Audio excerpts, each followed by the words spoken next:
Ayan po mga kabida, isang magandang oras sa lahat at welcome na naman po sa aking channel. At bago po ang lahat mga kabida, isang magandang araw po sa lahat ng mga subscribers ko, lalong-lalo na po itong mga OFWs po natin. Hi sa inyong lahat. Okay? Now, pag-usapan po natin mga kabida, ito hong insertions. Okay? Kasi po ang buong akala po natin na lahat ng sisi po makabida sa corruption, lalong-lalo na po doon po sa 2025 national budget, napunta doon ho sa mga kongresista diyan sa House of Representatives. In fact, napangalanan nga ito pong si Congressman Zaldico at saka dating Speaker Martin Romualdez po makabida na silang mga pasimuno daw dito ho sa insertions na ito Pero subalit naungkat po makabida na meron palang partisipasyon dito ito hong mga senador po noong 19th Congress po mga kabida. Bago lang po mga kabida ibinunyag po ni Senador Panfilo Lacson, ang chairperson po ng Senate Blue Ribbon Committee mga kabida, at the same time Senate President pro tempore na halos lahat ng mga senador noong 19th Congress po mga kabida guilty ho dito sa insertions na ito mantakin nyo kung totoong na-release itong lahat umabot daw sa mahigit 100 bilyong piso po mga kabida yung insertions na yon po. Okay, eto babasahin ko lang po itong balita mula mismo sa abante.com.ph mga kabida alright. Ang sabi po dito sa kanilang headline, halos lahat ng senador may singit budget. Ayun. Ito, babasahin ko lang po Isiniwalat ni Senate President pro tempore Panfilo Ping Lacson na halos lahat ng miyembro ng Senado noong 19th Congress ay nagkaroon po ng insertion sa 2025 national budget. Ayun. Ito na.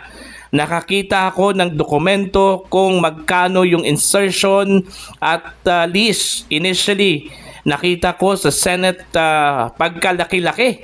Yung nasa NEPMAN ito o hanggang sa BICAM talaga. Malulula ka. Wika ni Lacson sa isang radio interview nitong Sabado. Aniya, ipinakita na niya kay Senate President Vicente Tito Soto III ang dokumento hinggil sa insertion ng 2025 national budget. Nakita namin doon listahan ng mga senador na pagkalaki-laki ang kanilang na-insert. Malaki, unprecedented. Mantakin nyo unprecedented po Sabihin ko sa 19th Congress halos lahat saad ni Lacson. Hindi masabi ni Lacson kung lahat ng insertion ay na-release ang pondo dahil sa pagkakaalam niya ay marami ang na-veto sa 2025 General Appropriations Act habang ang iba ay naging for later release. Ayun po mga kabida na FLR na for later release kung lumusot iyon pagkalaki-laki, mahigit 100 bilyon. Ayan po mga kabida naniniwala rin si Lacson na dapat managot dito ang Department of Budget and Management o DBM dahil sa pagre-release nila ng pondo sa mga flood control projects kahit nanggaling sa unprogrammed appropriations. Ayun, doon pala nanggaling yon yung mga budget po sa mga flood control projects mga kabida Maski paano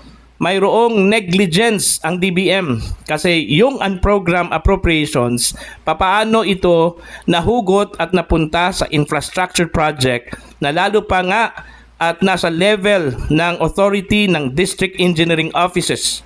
Paliwanag ni Lacson. Anya, binanggit na niya ito sa unang privilege speech kung saan isang congressman mula sa Oriental Mindoro ang nakapagpagawa ng flood control project mula sa unprogrammed appropriations. Binanggit pa ni Lacson na dahil sa divine intervention, bunga ng magkakasunod na bagyo at pagbaha sa maraming lugar sa bansa. Dito naungkat ang katiwalian sa mga flood control project ng Department of Public Works and Highways. Ayon. Eto pa mga kabida, hindi na sana ito nangyari kung nag-self-restrain o kaya nabawasan ang greed ng mga mambabatas pasaring ni Lacson. Noong Hulyo, iniulat ng politico.com.ph na 142.7 billion pesos ang naging insertion ng Senado sa 6.3 trillion pesos 2025 national budget.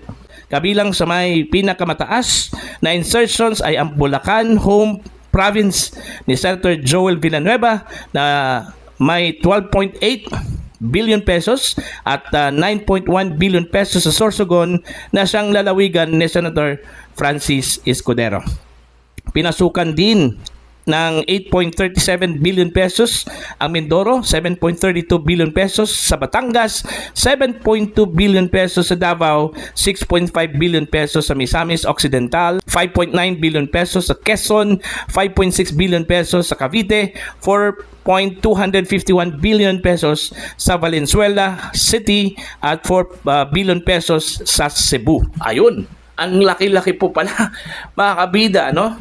Okay? Mantakin nyo ha. Sinabi po ni Lacson, umabot daw sa 100 mahigit, ano?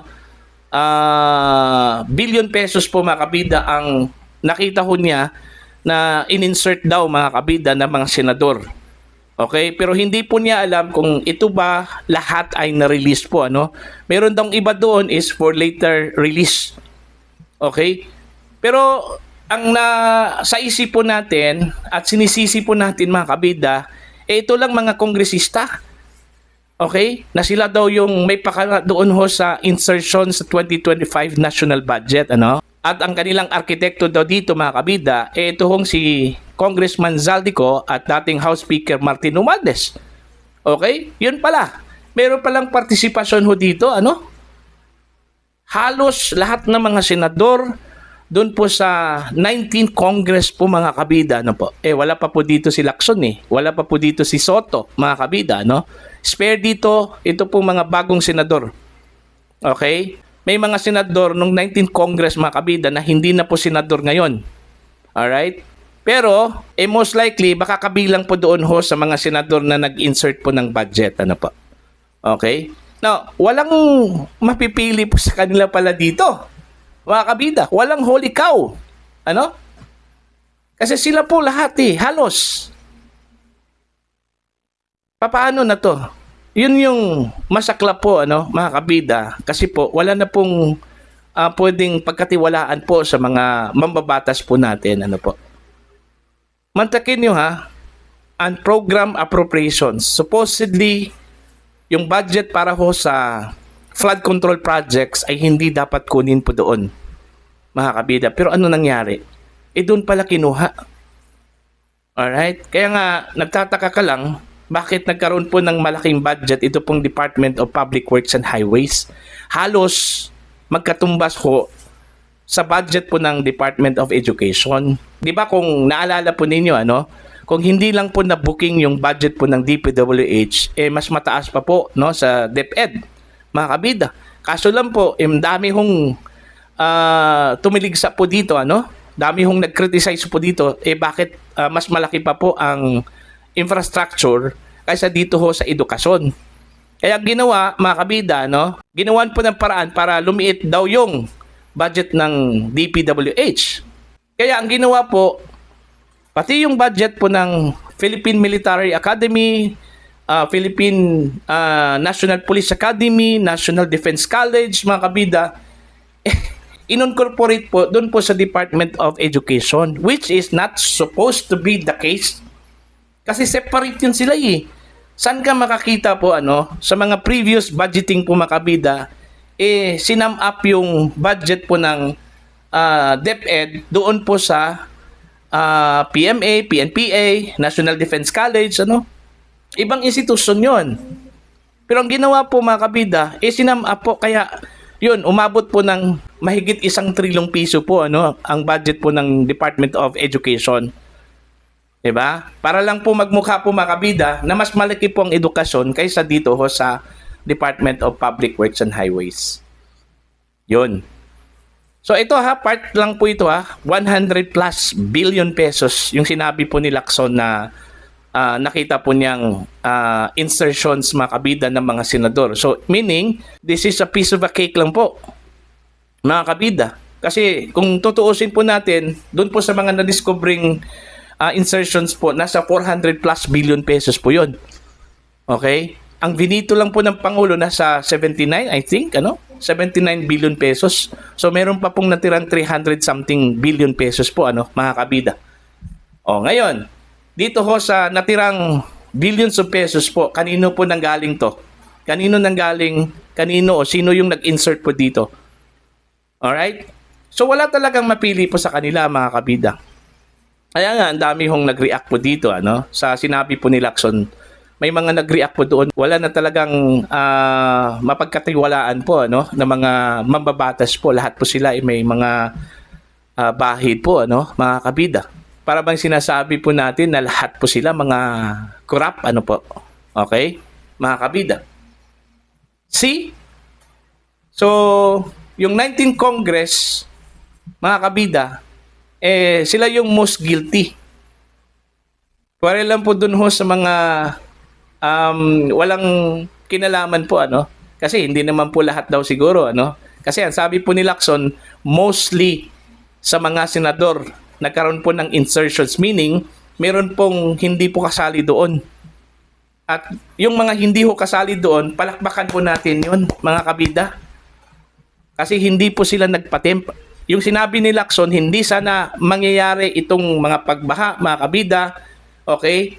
Itong pagka-discovery po ng mga ghost projects sa mga flood control, mga kabida, kung na-control lang yung pagiging greedy po ng mga mambabatas, pero hindi po nila na-control Okay? Kaya ito po yung nangyari. Buti na lang po mga kabida, meron pong divine intervention. Kasi kung wala lang po itong mga bagyo, okay, yung malakas na ulan, mga kabida, hindi sana magbaha. At hindi ho madiscover mga kabida na meron pong pagkukulang doon po sa mitigation po sa baha. Okay? Diba? At doon po na-discover na yung 5,500 flood control projects mga kabida na sinabi po ni Pangulong Ferdinand Bongbong Marcos sa kanyang State of the Nation address, parang hanggang drawing lang pala yun, Alright? Kasi mayroong mga flood control projects na completed na po, nabayaran na po, pero wala hong projects, mga kabida. Okay? Hanggang drawing lang po yun. Sa madaling salita, ghost project yun. At saka kung hindi man po ghost project, meron mang mga projects, pero mga substandard. Okay? Andali lang masira po, mga kabida. Yun yung hindi ho deserve ng taong bayan, Lalong-lalo na po sa mga nagbabayad po ng buwis. Kaya nga galit na galit po ang taong bayan po, nung sumiklab po itong issue po ng corruption po mga kabida, sa hanay ng mga kongresista, mga senador, mga opisyal po ng mga ahensya po ng gobyerno. 'Di ba? Walang mapili talaga. Okay, mula sa executive branch papuntang legislative branch, ewan ko lang po sa judiciary po mga kabida, po. Okay?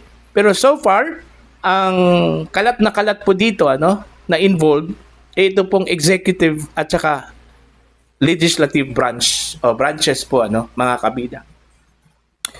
Okay? So nakakahiya talaga ito. Dapat po magpaliwanag ito pong mga miyembro po ng 19th Congress dito, mga kabida. Alright? Dapat magpaliwanag ang mga miyembro ng 19th Congress, pati na rin yung mga hindi na senador ngayon. Alright? So para po sa inyo, ano po ang inyong pananaw at paningin ho dito, opinion? Please comment down. Sa mga hindi pa po subscribers sa aking channel, please subscribe. Just click the subscribe button, click the notification bell, click all para updated po kayo mga kabida sa aking mga uploads. Maraming salamat po sa inyong lahat.